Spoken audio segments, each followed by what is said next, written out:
and we're about to kick off. Okay. Here we go. What's up, Jaleesa? How you doing? Hi, Mike. Woo! Can you hear me? Nice to see you. You have a great smile. Goodness gracious. Hi. What's up? How y'all doing? Oh my God, Okay, doing so good. So it's time to start. Hey, AJ, what's up, man? Yes. AJ, Mike, how's it going? Good to see you, brother. Yes, can you hear me okay? I'm doing great. Great to be here. Good to see you guys. Heck yeah. So guys, I want to introduce our guest. So AJ, before I introduce you, I got a quick story, man. I've known about you for many years. Alex Friedman, you may know the name. He's a business partner of mine. I bought Superior Fitness, and I know Rachel, who's one of your students. So I've known of you for many years. Nakasaka. Yes, she likes to dance. She likes to do her dancing thing. So I've known about you for many years, man. And Brandon Qualls, who's our partner, who does a lot of the outreach stuff, he's like, I got AJ on. I'm like, AJ, okay. So I looked at it, I was like, oh man, I know of AJ. It's good to finally meet you, man. Definitely. Likewise. So guys, I want to welcome everybody. I want to introduce our guests. We have AJ Mihrzad here. This guy's a high-level coach. He works with fitness professionals. Okay, listen, I don't know how many people you know that have this credential, but he is in the Hall of Fame for personal trainers. Hall of Fame, that's a big deal, okay? So he's been helping fit pros for many years, really successful dude. Basically, he's gonna come on here and tell us a little bit about his story. AJ, anything in the terms of success or mindset or anything that you've done to go where you were to where you're at and what you're doing, man, we want to hear it. We would take it. And just to give you a little context, these are my students. They are going through my closing program. They're training to become high ticket closers. Chris Berry, for example, he's doing about $100,000 in sales with another online coach and influencer. So man, it's good to have you on. And dude, welcome. Everybody welcome. AJ, hello. Open forum. I want to talk to you. These guys are going to ask some questions towards the end, man. Where would you like to start? Tell us about your story. The floor is yours, my friend. Yeah, absolutely. Yeah. I'll give a quick backstory. And, my main purpose of being here is to add as much value as possible. I've been through every element of business, from startup to scaling to 6 figures to 7 figures. I've lost a lot of money. I've made a lot of money. And at the same time, I like to give real life advice. Everything I talk about are things that I've actually done. And I've also had the great honor of coaching over 1,000 students over the past 10 years. So there's a lot of stuff in terms of mindset, taking action. And really, if you're stuck with something, it'd be great for you to ask questions and get clarity on it. So first and foremost, I was a personal trainer initially. I was a chubby kid growing up, 60 pounds overweight at my heaviest. And after losing 60 pounds, I got a personal trainer certification. I started training clients just because I got so much confidence and energy from the weight loss. I want to help other people. And at first, it worked really well. I was very passionate. A lot of people related to me because I was formerly obese. So I was getting great results, but also a lot of referrals. But then it came a time when I was stuck in my business. I was waking up at 5 a.m., working until 9 p.m. every single day, trading hours for dollars. I was burnt out and I was getting more clients, but I was just really overworked. And I saw if I wanted to increase my income, I had to work 10 times harder. I was already putting 40, 50 hours a week. So then around 2009, I hired a mentor. His name is Chris McCombs. And he taught me online marketing and how I could take my in-person training business online. So around 2010, I launched my first online training business. And over time, made a lot of mistakes, took some time to really get it, but I finally cracked the code and I started training online and really helping online fitness people. And as I was doing that, I was actually speaking at a lot of different events and seminars, teaching people how to go online. Back then, a lot of people weren't doing it. And after speaking at events and masterminds like this, I had an idea, there's no course for online personal training. So I decided to work on one, and I just put a webinar together, created a simple course. At the time, I was selling for $1,000, and I ran some Facebook ads to it. Took a month or two, but then I finally cracked the code, and the webinar started converting and making a lot of sales. And within a year's time, I made my first $1 million in with this business model. So again, a lot of what I'm teaching is based on understanding the trends in the market, really seeing where the holes are, filling in a niche, but at the same time, constantly trying different things, hiring different mentors, and at the same time, having a lot of failures, because a lot of stuff that I've done, I would say 9 out of 10 of it failed miserably. The 10% that worked always got me to the next level. So really, I'm here to share everything I can about marketing, lead generation, sales. I love sales. I have taught a lot of sales throughout the years, but at the same time, having the right mindset for success. Okay, good deal. AJ, when you started running Facebook ads, as you were actually training people online, you weren't coaching trainers at that point, right?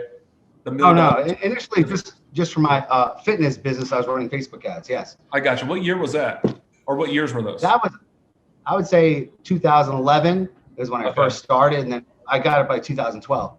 Yeah, so you're like a real pioneer, like in this whole online coaching fitness.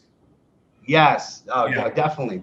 Yeah, there was no, I imagine no Trainerize or a lot of the apps that they have now. So like fundamentally simple back then, we had Skype, crappy video quality. And now it's amazing with apps and software's wearable technology. Right. So how was your, like you made $1 million in a month as an online coach? In the first year. In the first year, which is ridiculous. Yes. So what is, yes. Like, how did you get to that point? What were you thinking about? What kind of information were you consuming? How do you make $1 million in a year? Like what were you doing? How you were waking up early or, tell us a little bit about that. Yeah, no, great. So a book that profoundly changed my life was The Success Principles by Jack Cainfield.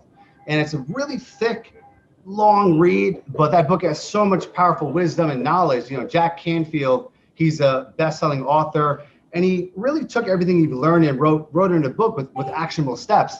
And inside the book, there's a really powerful exercise of writing out your ideal day. Now, I've never actually sat down and done this before.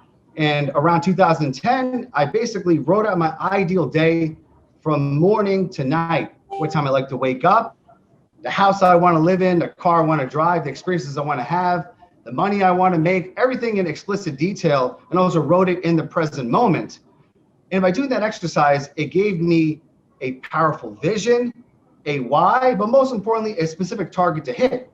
And my biggest goal was to become a self-made millionaire through my income. So to make $1 million, you only have to make $86,000 a month over 12 months. So I just wrote down on that paper, if I make $100,000 a month, that'll take care of some of the taxes. It'll put me a little bit above $1 million, and I'll have that 7-figure income. So basically, I wrote down $100,000 in 30 days. And at the time, I was developing a $5,000 program. So I said, if I sell 20 of these a month, 5 of these a week, then I'll make $1 million. So then I just put my mindset in the place where I need to put all my energy on selling 20 packages a month and delete everything else that sits outside of that. So that ideal day vision, setting that simple monetary goal on paper with a simple formula of doing it, just kind of started putting the wheels in motion. I got that. Hey guys, mute your mics unless you're talking. Okay, thank you guys. There's some noise in the background. Thank you. Okay, so AJ, I want to go back real quick. I want to hear more, but when you were coming up, young dude, elementary school, high school, did you have big dreams, big ambitions? Where you're like, man, I'm going to be successful. I'm going to be multimillionaire. Did you have those kind of thoughts? Yeah, that's a great question, Mike. I came to this country as an immigrant. Oh, wow. And we came refugees, war-torn. My family didn't speak English, and we were very, very poor. There was a big language barrier even for myself. So it was like the awkward kid with weird clothes, weird hair coming into the country. I wasn't accepted that great. And then my family, we were very poor. We came to New York, and my dad, he didn't acclimate that well to the language. He just worked odd jobs just to feed the family. So it was 5 of us living in a small 1-bedroom apartment in Queens, New York. So initially, it was a lot of, I guess, scarcity-minded environments where we weren't making a lot of money. And to me, I kind of knew that success was possible, but there were so many financial limiting beliefs. We were on welfare. My mom was going to supermarket using food stamps, so in my head, it seemed like money was very difficult to make. We could rely on the government. And I would say that I was watching shows at the time. There's a show called Lifestyles of the Rich and Famous. Yeah. Oh, And heck I was yeah. like, wow, this is the American Robert dream. Leach? So, Robert Leach? Robert Leach. Yes, Yeah, man. yes, Yeah. I seen him. Yeah. yes. So it was kind of like this 1% belief in me thought it was possible, but I also was very realistic, knowing that I had to overcome a lot of bad programming to get there. Okay. And then when you were like a teenager, did you have that thought? You're like, you know what, I'm going to be successful. Like, was there like a certain, like, what were you doing? Were you like me, I used to sell candy. I used to do a whole bunch of stuff, man, to make money. I was always driven by production. Like, tell us a little bit about that. Yeah. So I had kind of a rocky teenage years, like one thing was, it was a very difficult environment to grow up in because my father, he had a lot of his pride taken away being an immigrant and people making fun of him, working all these odd jobs. He started drinking, and the drinking led to him being physically and verbally violent. So he would be violent with me and my brothers, but also with my mom. So unfortunately, there's a lot of domestic violence growing up. And in my household, it was just a very toxic environment. So started eating to kind of numb myself. And then as a teenager, I was drinking a lot of alcohol and doing a lot of drugs. So it was kind of like this weird phase of self-destruction. And then when you're like in a bad place doing drugs, drinking a lot of alcohol, you tend to hang around a lot of people. So unfortunately, my first entrepreneurial journey was actually selling drugs. Yeah. Okay. I got that. Yes. Okay. So, and we want to hear more of the story. Have your siblings reached your level of success, or other people? No, they have not. I'm the oldest. There's 4 boys. I have 3 younger brothers. And I was always like in this mindset that I have to be an example for them and push myself. So I think, I've definitely inspired them. They have different careers and whatnot, but they never really push themselves to my level, Okay, because that was a question for me because, man, you know how it goes. I grew up super poor, Section 8 housing, single mom, 16 years old, struggled, knuckleheaded teenager. I'm in and out of juvenile hall, bad as hell. And then, I find like a Tony Robbins tape and, Grant Cardone, and you just get hooked and you start talking different, thinking different, and the rest is history 10 years later. So it's crazy as hell, man. And every time I say it's super crazy. I became a millionaire recently in the last 18 months. Oh. And congrats. I saw the 2 Comma Club. That's right. And it's been just fighting tooth and nail and 14 hours and 5 a.m. and just a lot of work. I have a brother. I have a brother who's very smart dude. He's working on his master's. He's 7 years younger than me, textbook, way smarter than me. And he has a good job. He works at San Diego State as a counselor. Must be doing about $70,000 a month. Bought a house.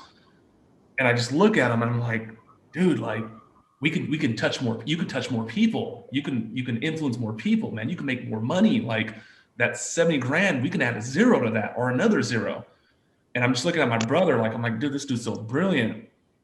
But then, I go to Thanksgiving and I'm just a little bit different than the other 25 members. They're just like, yeah, Mike's just a little different. So what I'm saying are you born with that? Are we unique people? Do you have any comments on that or thoughts on that? I thought about that, the whole nature versus nurture conversation. Yeah. And again, congrats again for making $1 million. Thank you. The first million is super duper hard. And then after that, it gets obviously a lot easier, but you have to literally put in a lot of grind, a lot of hustle to get that first million. So I commend you for that. Thank you. And the whole thing is like, you crack the code and like other things, you make your first sales call, you close your first big ticket package, you do that over and over and over again. So it's an amazing insight. Now, I feel that genetically, we may have a predisposition for hard work or perseverance, because I'll tell you, I was not a confident person. I stuttered for the first 20 years of my life. I was very shy.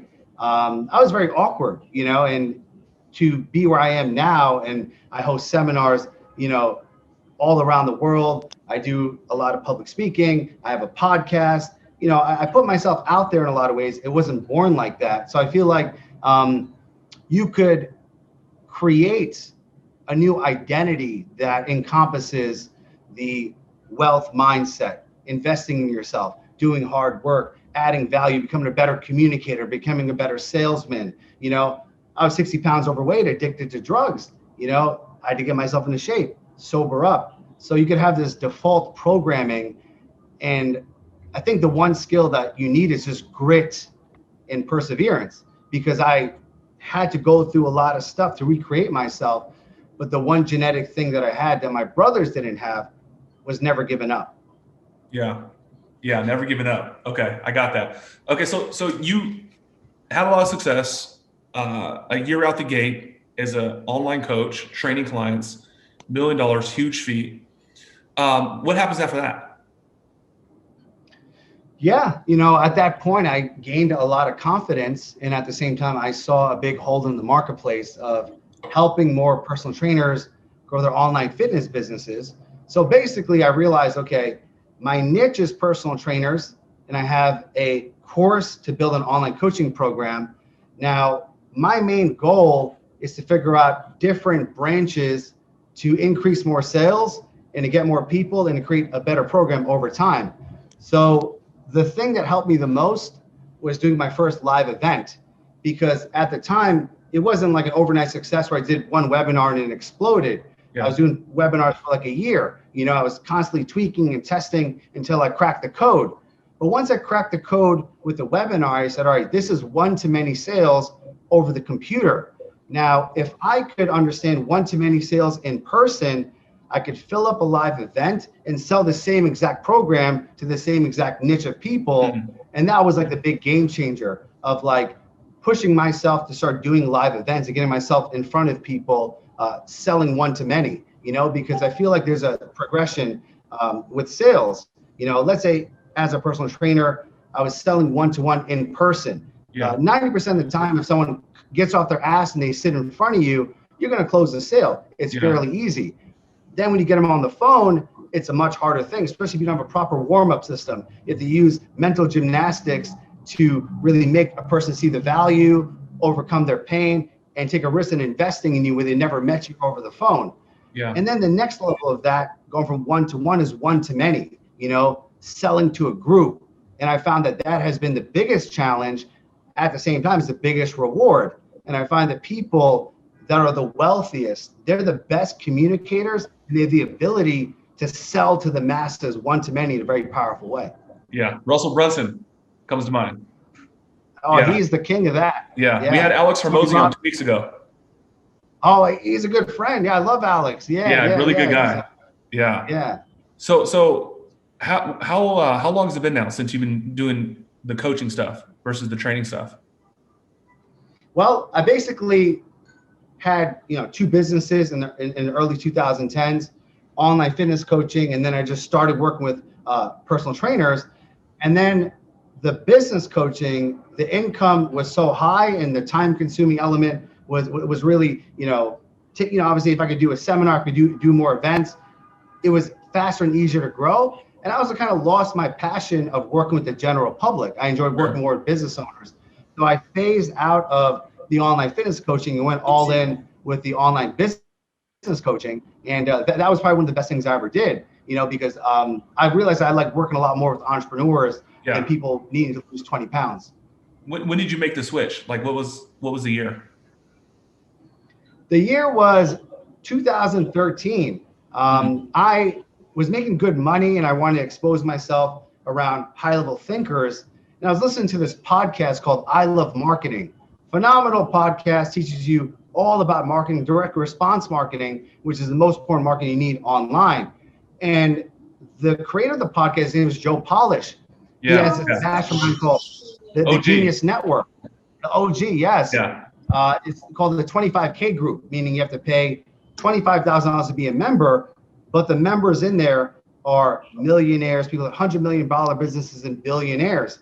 And I took a big leap and I joined this mastermind. I just made my first million. I was like on the bottom of the totem pole, and I'm put into a room with people that have $100 million businesses and self-made billionaires. Like if you know the difference between a millionaire and a billionaire, it's ridiculous, you know? Yeah. So that level of exposure, being in that mastermind, really expanded my mind to what's possible, you know? And I find that proximity of being around people that are making 10 times more than you is the fastest accelerator of success.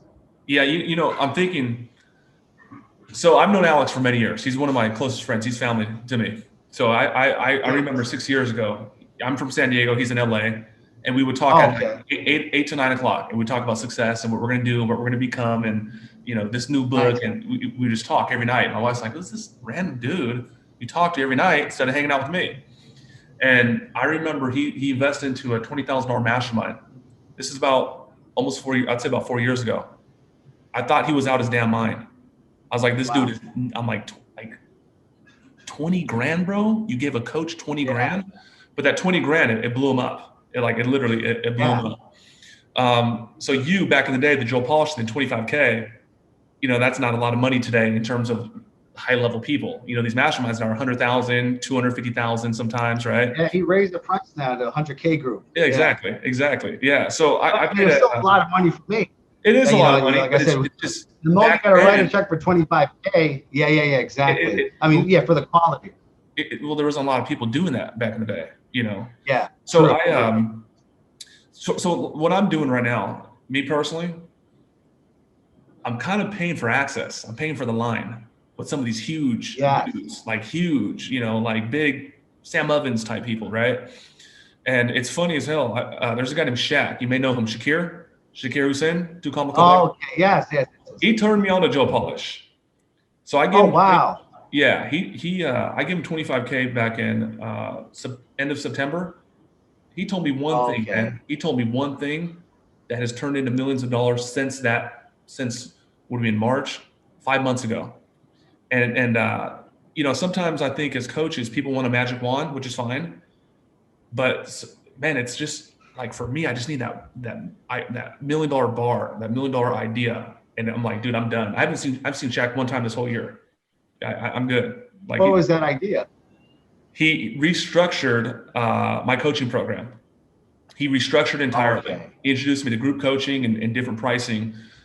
He gave me the idea, but then I ran with it and I made it my own. And it's just been the biggest difference, man. You know? Wow, that's awesome. Yeah. Yeah. And that's the thing too, like, you know, just to kind of piggyback on that, you know, because the 25K at the time was the biggest investment, but then I hired mentors for 30,000, 50,000. You know, obviously the more I invested, the more I grew. I never made money. I never lost money on investing. There's always a positive ROI. Yeah. And a lot of times I could work with a coach for like 6 months and maybe make a little bit of progress. And in my head say, you know what, was there an ROI there? I'm not really sure. And then years down the line, I could come up with a problem. And one nugget of wisdom that he told me, a guy from years ago, could change the game for me. You know, so I always found that like sometimes it's not a direct ROI, but it could be a shift that pays dividends years down the line.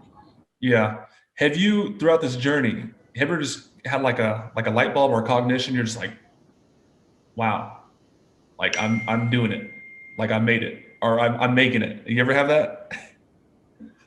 Yes, absolutely. Yes, because I think that growing up, I was in a place of scarcity. There was never enough, and I always have to make more money and have to grow more. And every time there was like a bad month of business, or even I do a lot of investing, you know, the stocks drop. Oh my God, you know, it goes in the red. I would freak out. But then I realized like I'm attracting more negativity if I think like that. So one thing I started doing, you know, I started creating a top 5 gratitude list. Every morning, I recite the 5 things I'm most grateful for. I am super happy and grateful for. It sounds really cheesy, but it's a part of my morning routine. And I think about my position in life of coming here as an immigrant and being in poverty, being on welfare, government assistance, and all the insecurities I had, my shyness, my lack of confidence, how little the apartment was as growing up, you know, and how much further along I am now, how much more money I'm making, how much more people I'm helping. It's kind of like this place where, you know, if I were to die right now, I feel like I've lived a full life. I feel very fulfilled. And I realized, like, success is one thing, but it's really about the art of fulfillment, because someone could be a billionaire and not feel fulfilled. They feel like there's never enough money. They got to keep grinding, and they have a heart attack and they die. They never enjoy their money. And you could be making $10,000 a month, but feel so fulfilled, feel like you're making progress and you're helping people. So I realized perspective is the most important thing. I got that. What in your business, what is one of the most fulfilling things that you're doing today? I would say getting results from my students, because I always try to make a case study out of the people that I'm working with. So at the end of my program, I ask them for a video testimonial, and I say, hey, if you found value in this, give me a testimonial. Or if you think this program sucks, give me your feedback. I can make it better. Just be honest. And when someone gets on camera and they share from the heart their experiences, and they had positive experiences, they increase their income, they provided more for their family, they increase their confidence, had more free time, like helping someone else, making an impact on them is super fulfilling. In fact, like when I get down and depressed, I go to my testimonials page and I'll just watch videos or watch some of the montages, and then all of a sudden my state changes. Yeah. I love that. Okay. So I want to get a little more current. What throughout the whole COVID thing, your game is online, you teach online. How has your business been impacted during the quarantines and COVID? Because everybody's doing online now, or they're trying to, and you've been doing it a decade. Yes. One thing that happened that I didn't share, right before COVID started, at the end of February, I went on a vacation to Brazil for Carnival. And 3 days into the trip, I slipped on a staircase and I had a freak accident where I broke my leg and I tore my quadricep off the bone. It literally detached and rolled up my thigh. So I was paralyzed this time last year. And as soon as I got back, all of a sudden the travel restrictions happened and the world started shutting down. So first and foremost, I was dealing with this freak accident where I had a multitude of different surgeries. I was paralyzed for 6 weeks, couldn't walk, lay in bed. I was in a lot of pain. That affected me. And also a big part of my business prior to COVID was live events. I was hosting a seminar every 6 weeks. So that was fully shut down. And I had to make two choices. Okay, well, I'm going to work on recovering my leg and just kind of lay low. I've made a lot of financial abundance. I'll just live off my savings and kind of just cruise for the next year. Or I could apply myself, take more action, add more value, but also pivot and get creative on different ways of helping people, So as soon as COVID happened, I said, I'm here recovering with this broken leg. I can't really do much. So I'm going to create a free 7-day coaching challenge to all the people that follow me on social media, my Facebook group, my email list. I'm going to coach as many people for free to help them grow their online coaching businesses. And I had about 250 people in that free challenge, and just giving back to them. I was like literally laying in bed with a cast on my leg and just coaching people. And so you get creative on different ways of adding value. I gotcha. And was that organic, the 250 people that you found? Yes, it was all organic. Yeah. And in fact, it was so good. I'm doing another one on April 5th, just organic, Right on. Okay. So you've been good. You've been good these last 12 months. Oh, yes, absolutely. Thankfully, through the innovation and pivoting and shifting stuff, financially, 2020 was a very good year. Okay, right on. So we're going to hang out for 29 minutes or so, but what's next? What's next for you? What's next? Yes. Okay. This is a great question. I have always struggled with my communication growing up. I mentioned I started for the first 20 years of my life, and I was very, very, very shy. So one thing I had to do to grow my business was to grow out of my shell.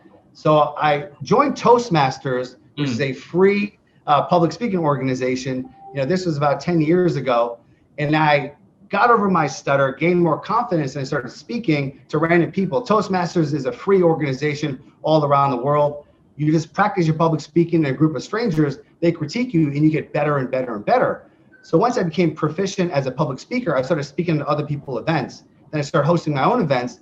And then now hosting seminars is not a fear for me. I could just get up on stage. I spoke to 1,000 people. It's very easy. So how can I challenge my communication even more? I'm a huge fan of stand-up comedy. I find that's the hardest thing in the world to do. Someone to get on stage with a microphone and tell jokes to a group of people. You don't have slides. You don't have any props. It's just you and your personality. In public speaking, if you suck, people clap anyway. Oh, this guy sucked, but whatever, out of respect. In comedy, if you suck, you get crickets. You get booed. Heckle you, you know? Yeah. So this is the scariest shit in my life, and I want to challenge myself to start doing stand-up comedy. Yeah, good for you, man. When are you going to be on stage? When are you going to do your comedy? Well, actually, I did my first night of stand-up comedy in 2017. I'll just give a quick backstory. But essentially, I was always nervous about doing it. And I said, I have to stay accountable. So it was like the summertime, August of 2017. I went on Facebook, made a post. I have a big dream of doing a night of stand-up comedy. Please hold me accountable. You know, in the back of my mind, I said, I want to do it sometime at the end of the year.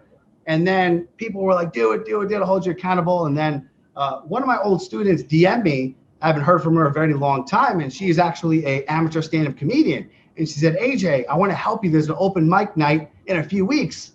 Come on. Do it. And I'm like, holy shit, now it's real, you know? Damn.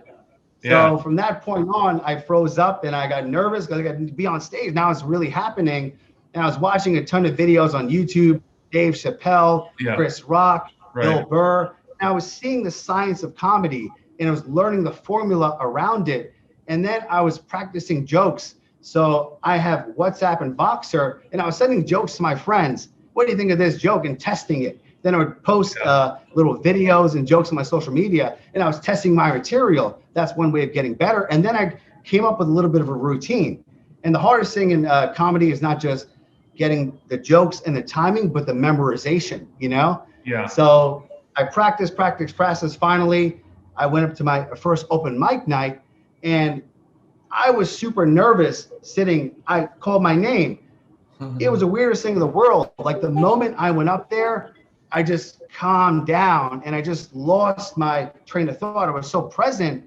The jokes were coming out good. The audience was laughing. It was just beautiful. It just worked out. Everything just hit really well. And I was very happy I did it. But after doing that night of stand-up comedy, it unlocked like a new superpower. Like all of a sudden my mindset changed. I'm a funny person. I think humorously. I didn't take life so seriously, but also everything I looked at, what's funny about this? Where's the joke in this? So the reason why I say that is sometimes you're intuitively drawn to challenge yourself and do something, but then it opens another door.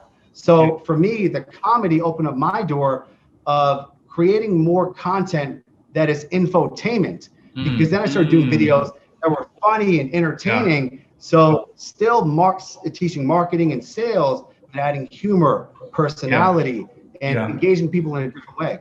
Yeah, that's huge when you're a coach. That's huge. So Billie Jean, he talks about it needs to be educational, but it needs to be entertaining. So for me, I like to think I'm a little funny. Okay, maybe some of these guys think that. But they're like, Mike, you bring a lot of personality and like a lot of entertainment, you know, into your trainings. Mike, you should do stand-up. Damn, dude. That's nervous, man. Come on, man. Let's hold Mike accountable. I think Mike should do stand-up like yes in the comments, man. Y'all want to see me do stand-up? Okay. Okay, I'll do it. AJ, I'll do it. I just made the decision. I'll do it, and I'll send you to it, man. And I'll invite you. I'm happy to help you. If you need any help, you know, I'll give you some tips, you know? Yeah. Hey, you ever, I'm sure you've been to San Diego? Yes. Yeah, I was there. Actually, 2019, I had an event there. Yeah, I love San Diego. Okay, right on, man. So La Jolla, nice spot, one of the nicest spots in the city. They have a comedy club. It's really popular. Some big names go through there, and they have like amateur. Oh, nice. Okay, so I'm gonna do that, man. Yeah, sweet, man. You know, everyone's saying you should do it. Stand up. And again, the reason why I'm saying is like, whenever you overcome a new scary challenge outside of your comfort zone. Initially for me, it was public speaking, and then it was stand-up comedy. Now I'm working on freestyle rap and spoken word. Okay, it's just like my next challenge. I love hip hop music, and it sounds kind of cheesy, but I practice freestyling throughout the day. I put a beat on YouTube I go and I go and I go. So I'm not going to do it right now. But the point I'm saying is I find that when you open up your range of creativity, it opens up different ideas as well, $1 million ideas and partnerships and ways of teaching. So that's why I feel communication is so important. Yeah, 100%. That's the first thing I teach in my trainings. Anyone that comes through my trainings, every single person that we hired, I've hired close to 200 people in the last 2 years. You get a communication course. That's the number one thing. Nice. Yeah, I feel that if you can't communicate, we're really not going to achieve anything. So that's the first thing. Yeah, you guys know that. And I also feel that communication is the dissolvent of problems, wars, even. It's communication, or number one skill. Number one skill, man. I don't really hear people talk about communication, but it's like one of the most important things. Just being a human. If you think about the most powerful and influential people of all of history, from Jesus, Buddha, Mahatma Gandhi, Martin Luther King, right? The presidents, I don't want to get political, but all of these people were powerful communicators. They sold one to many. They sold an idea to the masses in a very powerful way or a destructive way, like Adolf Hitler. However, it's the gift of communicating a message that inspires the masses into action. And in the same way, when you're on a sales call, you're communicating, you're changing someone's perspective, seeing how bad their situation is and a better way of fixing it. And then obviously, as you get better at that, you open up so many doors in life. 100%. So I was at Grant's, and his director, who still is the director to this day, his name's Todd Straw, one of the most incredible sales guys that I've ever met. And I'm making phone calls and people are hanging up on me, and I'm talking to people and they're just not giving me any time. This is like 6 years ago. I used to be a sales and marketing manager at Grant Cardone's office. So nice. They're hanging up on me. He said, Mike, the problem with you is that you don't know communication. I said, what?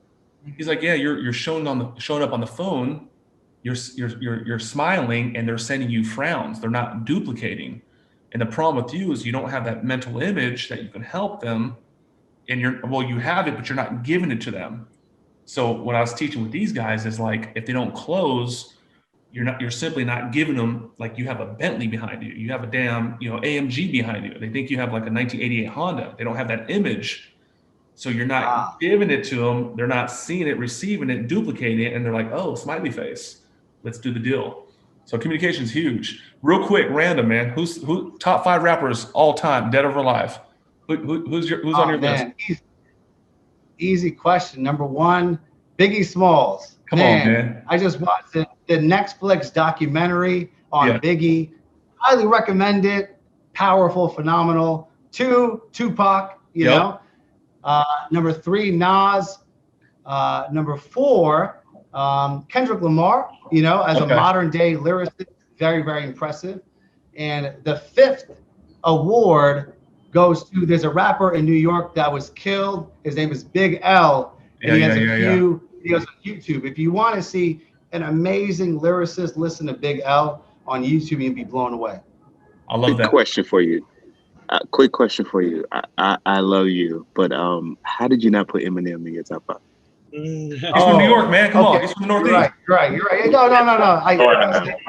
No. Sean, respect to you. I'll swap out Big L for Eminem. I totally forgot about Eminem. Eminem, he's in the top 5. I'll get you. Yeah. Hey, AJ, where does Jay-Z and Lil Wayne fit into that list somewhere? Man, it's so hard to do a top 5, but I would pick Jay-Z over Lil Wayne, in my personal opinion. Again, if you want to get blown away, Jay-Z has a documentary about his first album, Reasonable Doubt. I must have watched that 100 times because the mindset of what he did to create that album, every single song, it's like a lesson in entrepreneurship, and there's no reason why he's a self-made billionaire. So I have a lot of respect for Jay-Z. Again, you put me on the spot, but if I had more time, I'd pick a better top 5, top 10 at least.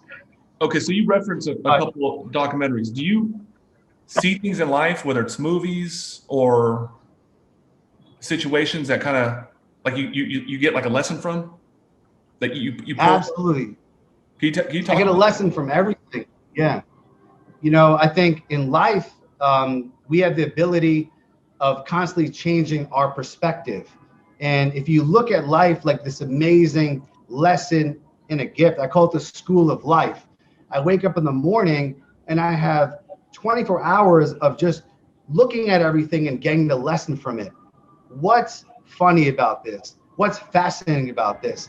And I expose myself to a variety of different ideas, knowledge, and research. And I find there's parallel keys in there, right? Yeah. So I'm doing a seminar. So I'm going to watch hip hop documentaries because now I can speak with the cadence and rhyme all the time as I'm speaking, and I'm captivating people using the art of hip hop. So it's blending all this knowledge, but at the same time, I'm aware that I could take in negative knowledge, right?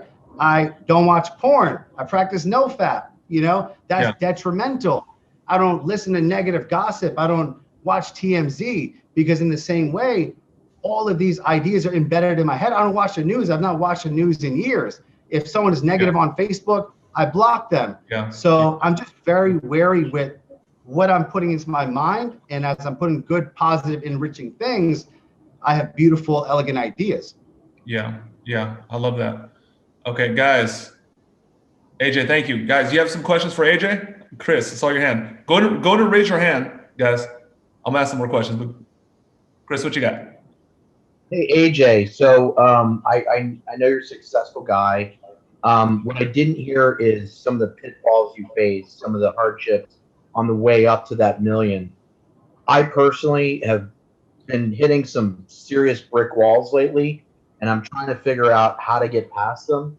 So as someone who has been successful, when you really hit the wall with what you were trying to do to get, to that place of success, was there like a process that you went through, or is it just something that you were, I heard you said you were tenacious, but was there something that you could learn, like someone like me, that I could learn how to, kind of overcome that better than I do right now?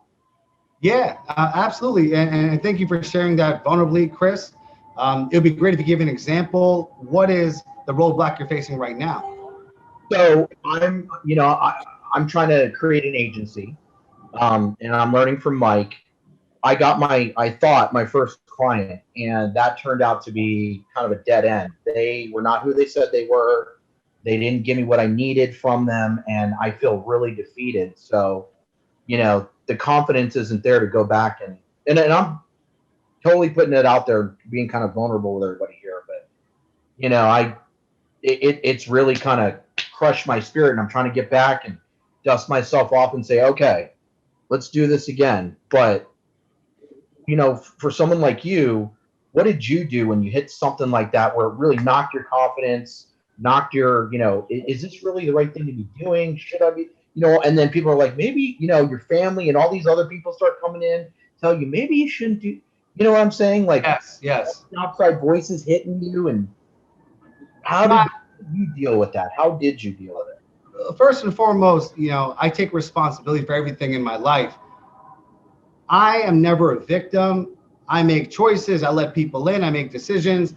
And if someone wrongs me, then I say, what did I do wrong in this situation? So always taking self-responsibility is the first step. Number two, in this case, as an example, you attracted the wrong client.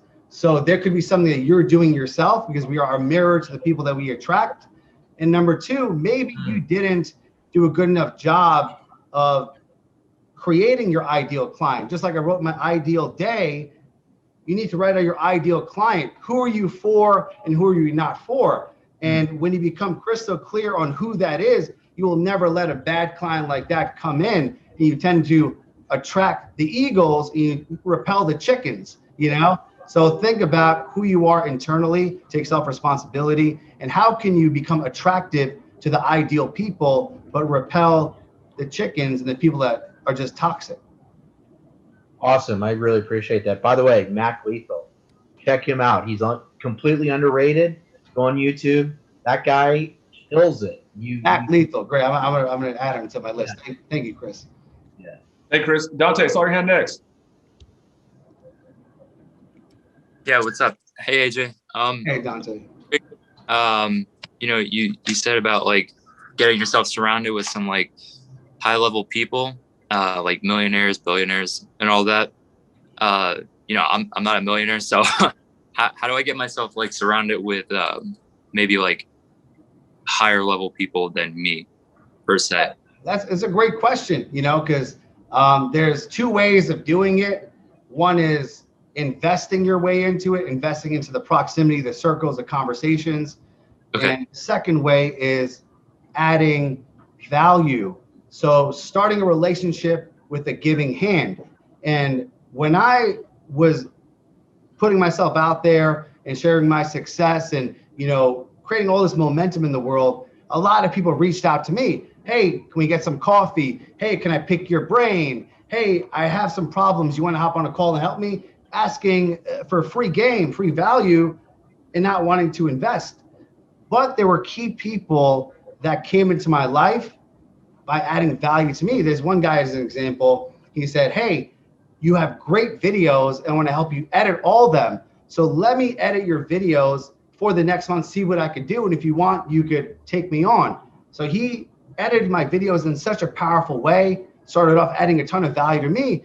I ended up hiring him, but also referred him to a lot of my contacts.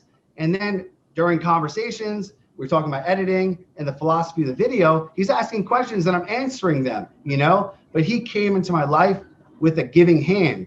And there's a lot of value you could add to very successful people, and think about helping them first, you know, whether it's your skill copywriting or even helping closing some sales, whatever that skill is. And then once you get in an inner circle, you'll find that it opens a lot of doors. Okay. Awesome. Thank you. You're welcome. Good question. Let me piggyback on that real quick. So AJ, I have a personal intention when I get into like a high level mastermind, the dude or the woman hosting it, it's like mine, like I drop whatever, 25, 50K, whatever. It's like my personal like position to kind of like almost serve that person. You know, like Shaq, I got in his mastermind. I'm like, dude, all your salespeople have my free course. I see a couple holes going through your process. Let me work with them. Hey, this, you know, my finance guy, let me introduce you. And then what happens? Somehow, some way, he's just like, dude, Mike's the best. He's my number one student. And I'm like flow in power. And then, you know, what a good person does, they reciprocate. They start flowing power back. Yeah. And that's just so much more. And I don't think people, I don't really hear too much people talk about that, man. People want to bring you. No, that's brilliant, Mike. And ask you questions. Yeah. You know, but that's just one of the most unique things that I've seen. I agree. I'm the same exact way as you. When I joined a program, I want to be the top student, not just in results and success, but of serving and helping. Yeah. So I'm referring other people. I'm happy to make a testimonial or a case study. A lot of times I get interviewed and I share all the magic. I talk openly about my mentors. I mentioned all of them publicly. Yeah. There's some people that don't want to talk about their mentors. They want to give their secrets away. But I'm the same way. I'm like, I want to add a ton of value, and then I attract people into my programs that are the same way. Yeah, 100%. I saw Jacob's hand next, but Alex Friedman just stepped in. Come on. Yo, what up, AJ? Alex, my man, great to see you. Oh, damn. Alex, your Wi-Fi's out. We'll come back to you. Okay. Jacob, what's your question, man?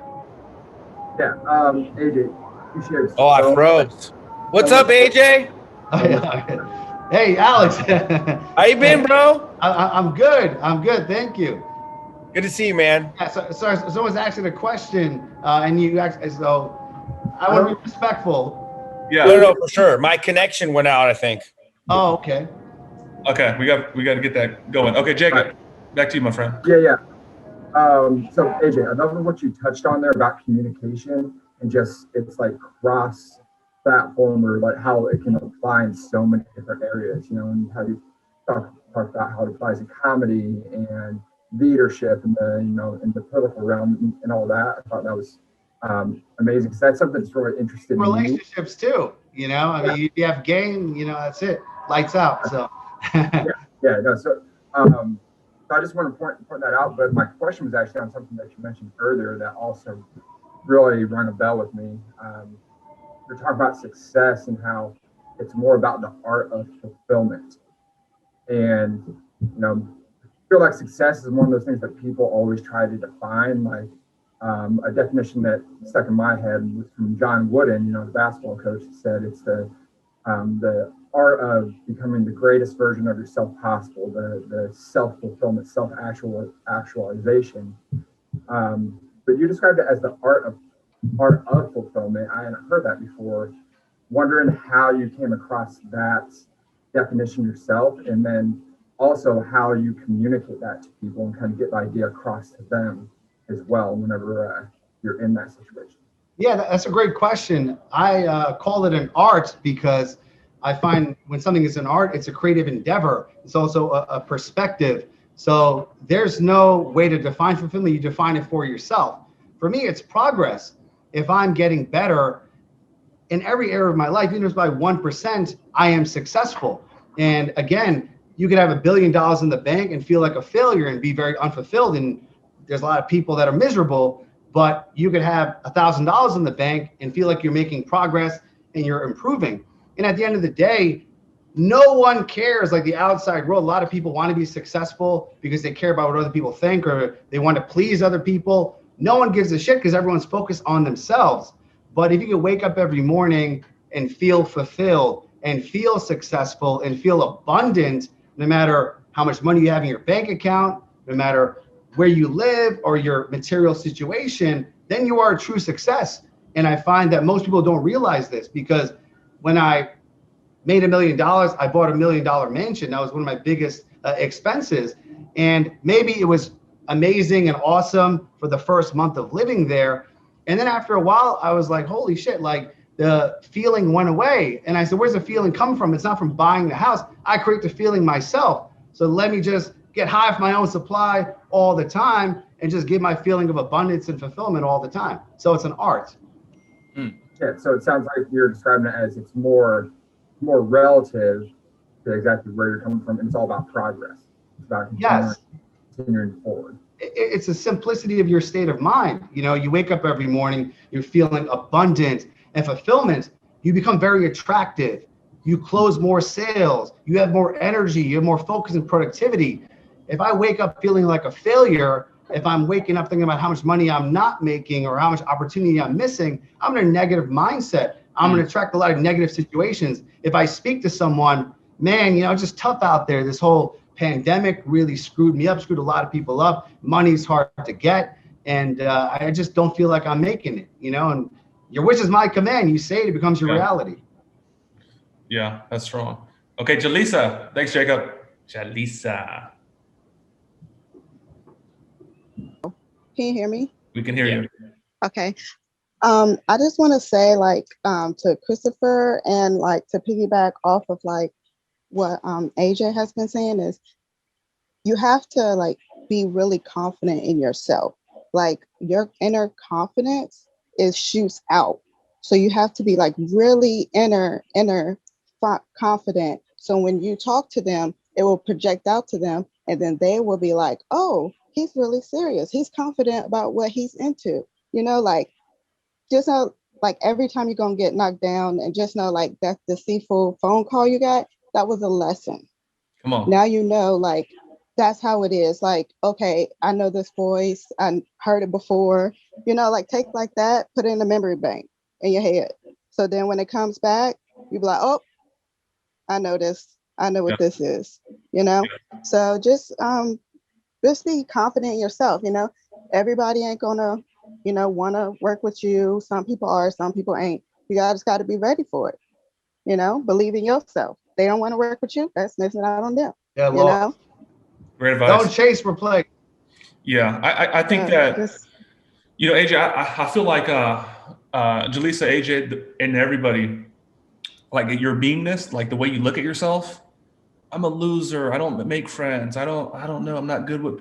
I think though, you know, those little thoughts and those words that you speak. I think that's the way the world looks at you, and you like, you know, your reflection in the mirror is pretty much like your reality.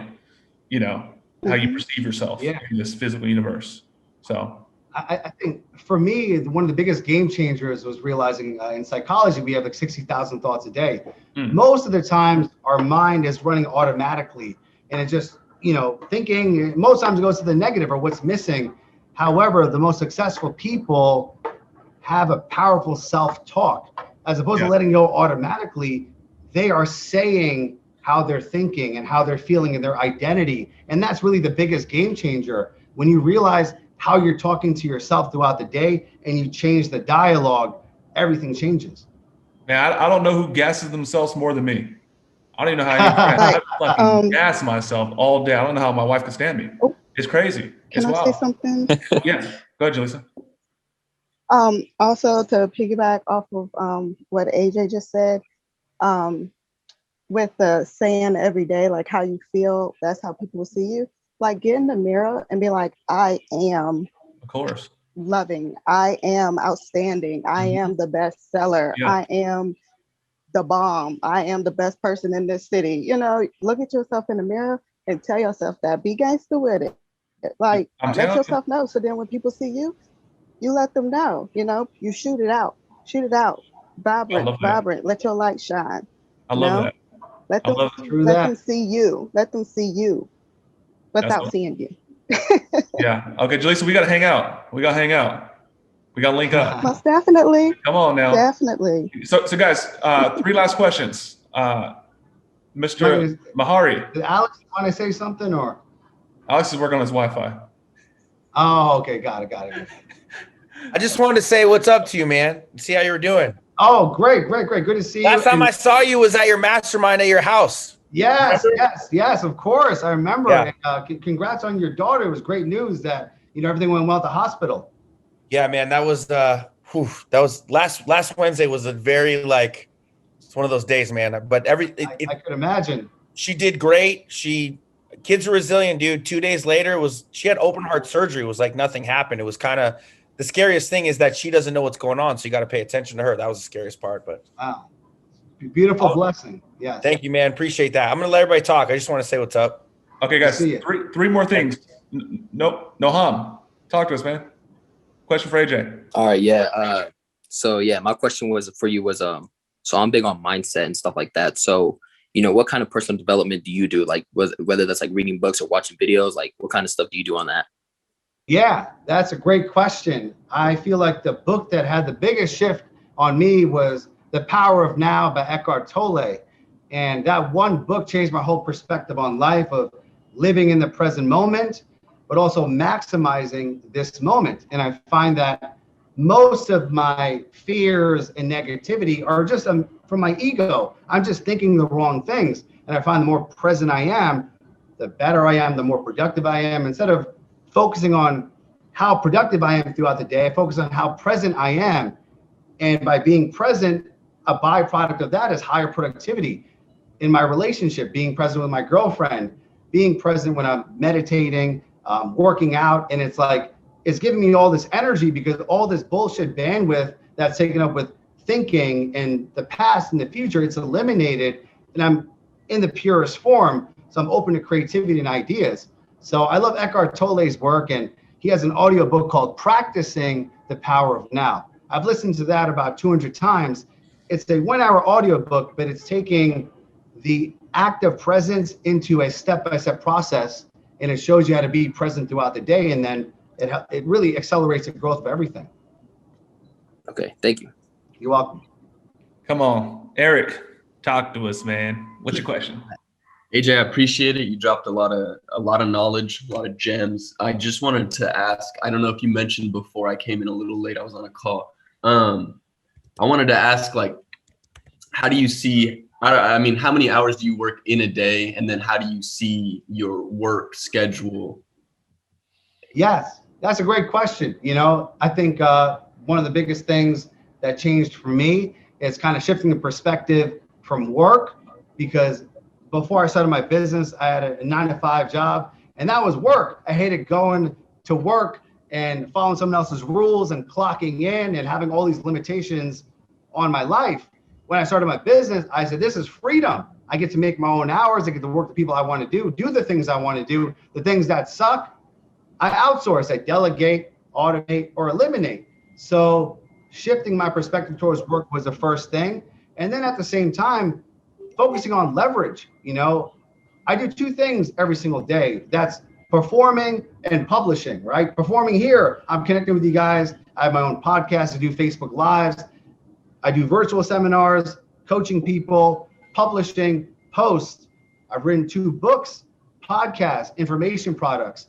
And really, I don't really track, I guess, how much I'm working because I get to do a lot of the stuff I want to do. I'm really operating in my zone of genius most of the time. But it took some time to eliminate a lot of those things, but also that ideal day that I wrote 10 years ago, my life is 90% of what I wrote. And a big part of that is being in full control of how I spend every waking hour from the moment I wake up to the moment I go to sleep.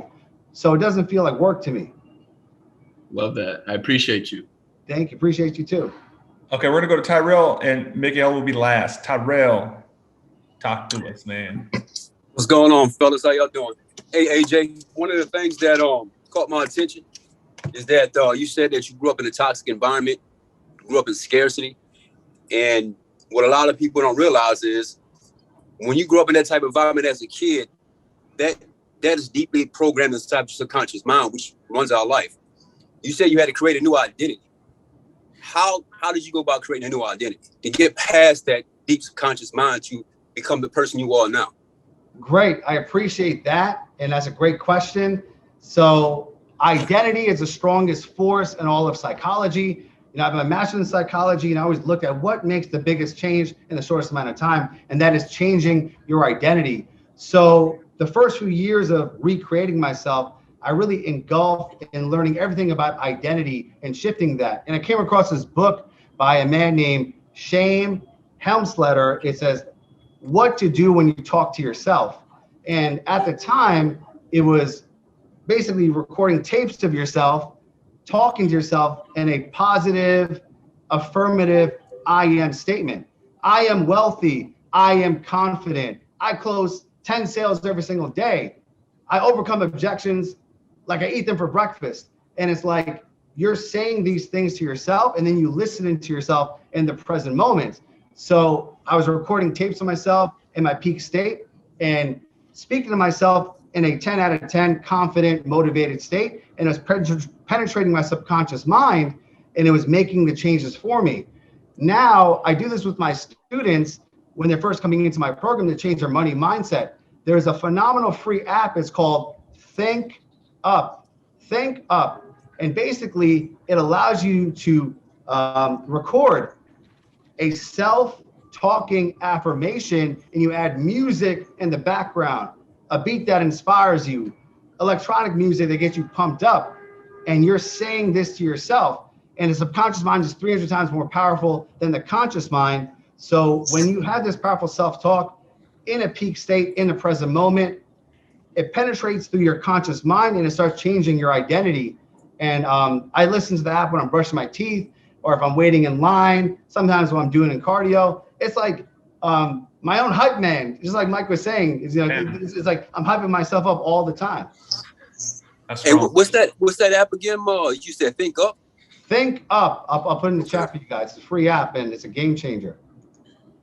AJ, I've been using that ever since the mastermind at your house. Oh, great.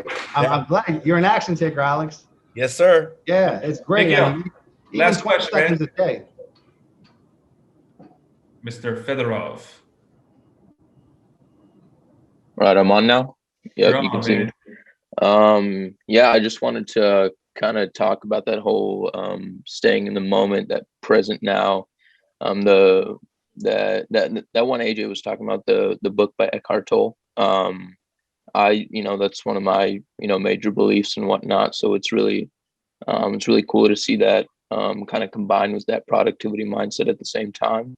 Because before I kind of adopted that philosophy, I had that productivity mindset, but I found that it can be easily kind of overwhelming. And I guess it's just like constantly thinking about, being productive, doing more, expecting this and that. It's really cool to see AJ kind of combine those at the same time. And, that whole present now thing is something that can keep you happy at the same time, no matter what you're doing at the end of the day. And that Think Up app you were talking about, that's actually really cool, because in the gym I've listened to, I've been lifting for like 4 or 5 years, something like that. And I've, listened to all kinds of music, and nothing gets me going than like a beat that I really like, Doesn't even matter what kind of genre the music is. It just, as long as that beat gets you going, as long as it motivates you, you know, it'll get you going. True, and that's great for sharing that, you know, because I just listen to beats on YouTube, and there's some beats that just get you hyped up and pumped up, and when you add your own self-talk to that beat, it becomes so powerful for, you know, your identity shifting, but also just giving that emotional leverage. Yeah, no, I can. Yeah, I'm going to download the app right now. I'm going to do that for sure. I recommend everyone, like, before their next sales call, to listen to something like that and see the difference in your state when you go into the call. Okay, yeah. Thanks for your time. Anytime, brother. You got it. You know, and AJ, there's the Michael Jordan documentary, Last Oh, Dance. I love that. The Last Dance. Yeah, exactly. Talk about mindset, right? Oh, man. So in that documentary, they're talking about Michael Jordan, and they're saying what makes Michael Jordan different than all other athletes. He's more in present time than like any other athlete. And so they said, you know, they're thinking about Michael Jordan, you know, down by 1, 3 seconds left, ball's going to MJ. MJ has no fear of missing the shot like all the other people. You know, like you got one shot, finals on the line, huge pressure. They said MJ doesn't have that pressure because he's so in present time. They're saying that how could he be afraid of a shot that he's never taken? It's like the guy that's like, oh man, I missed in high school and I remember I felt so bad about it. MJ doesn't have that. So when I heard that, I was like, fuck. I was like, ooh, damn. Yeah. That's powerful stuff. Okay, so AJ, where do we find you on Instagram? How do these guys support you? Yeah. My Instagram is AJ Mihrzad. You can see the spelling my name on the Zoom, Mihrzad. Feel free to add me on Instagram and DM me that you're on this call, and I'll follow you back. This way I want to see what you're up to. And feel free to ask any questions, anything I shared today. I'm an open book. You know, I've had a lot of people help me, and I just want to pay it forward and help you guys as well. Yeah, follow this guy. Could you drop that in the chat? Give him a shout out. You know, definitely connect with AJ. AJ, listen, I know you're a busy guy, very successful guy. I know you got a lot of influence, dude. Thank you, man. Thank you for being here. I'm really happy to connect. If there's anything we can do, if there's anything I can do to support you, like, let's reach out. I'm gonna connect with you right now, man, and we'll catch you real soon. I appreciate you, Mike. Thank you for your generosity and having me on here. It was an amazing call. It's amazing people. Like, going in, my energy was like an 8 out of 10. Now it's like a 20 out of 10 because you guys are amazing. You really feed my soul. So I appreciate that. This was an amazing call. So thank you. Thanks so much. Thank you. All right, y'all. Hey, happy Friday. Catch y'all real soon. That was awesome. Guys, what up? It's your boy, Mike Barron. Thank you for checking out the YouTube channel. Truly appreciate it. Don't forget to subscribe. And if you forget, I'm going to come to this computer right now and I'm going to close you my damn self. Let's go. I'll see you at the top, y'all.